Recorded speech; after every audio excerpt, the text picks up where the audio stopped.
दोन-चार निवडणुकीपूर्वी मार्केटमध्ये काही लोक फिरत असतात. आम्ही असं करतो, आम्ही तसं करतो, तुम्हाला तिथं वोटिंग वाढवून देतो आणि ते काही करतात आणि तुम्ही असं असं करा, तुम्ही एवढे जर खर्च करायला तयार असाल तर आम्ही तुम्हाला निवडून आणून दाखवतो. ही सगळी बकवास आहे. ही सगळी लोकांना फसवण्याचं हे आहे. तो निवडणुकीला उभा राहिलेला माणूस इतका त्यावेळेस असा चिंतेत असतो की कसा निवडून येऊ आणि कधी काही लोक ह्या गोष्टीला बळी पडतात. ही सगळी बकवास आहे. असं कुणी काही करू शकत नाही. शेवटी जनता जनार्दन हे सर्वस्व आहे. जनतेच्या मनामध्ये कुणाला तिथं बसवायचं आहे आणि कुणाला तिथनं बाजूला करायचं आहे हे अनेकदा आपल्या देशामध्ये खूप निवडणुकींच्या मध्ये दाखवून दिलेलं आहे.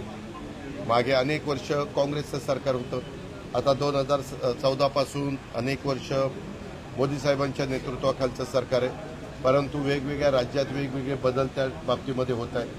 आता मागे 2 वेळेला केजरीवाल निवडून आले, त्यावेळेस निवडणूक आयोग खूप चांगला होता. आता यावेळेस केजरीवालांचा दारुण पराभव झाला की लगेच त्या गोष्टीला दोष. मग त्यावेळेस तर तुम्हाला आठवत असेल पत्रकार मित्रांनो, दिल्लीमध्ये केजरीवालांना न भूतो न भविष्यती सक्सेस मिळालेला होता. म्हणजे काय 10 आकडी पण विरोधक राहिलेला नव्हता. या गोष्टीला काही अर्थ नाही. तरी देखील निवडणूक आयोगाला स्वायत्तता दिलेली. निवडणूक आयोग त्या बाबतीमध्ये स्वतःचे निर्णय घ्यायला मजबूत आहे, खंबीर आहे आणि ते त्याबद्दलचे योग्य ते निर्णय घेतील.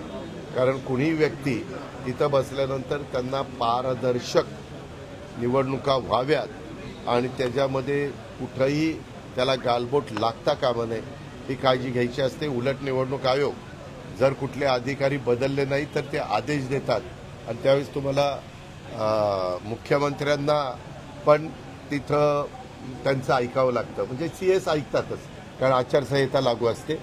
मी अनेक निवडणुकांच्या मध्ये हे बघितलेलं आहे. ते त्यांना जर लक्षात आलं की ही व्यक्ती 3 वर्षापेक्षा जास्त काळ तिथं राहिलेली आहे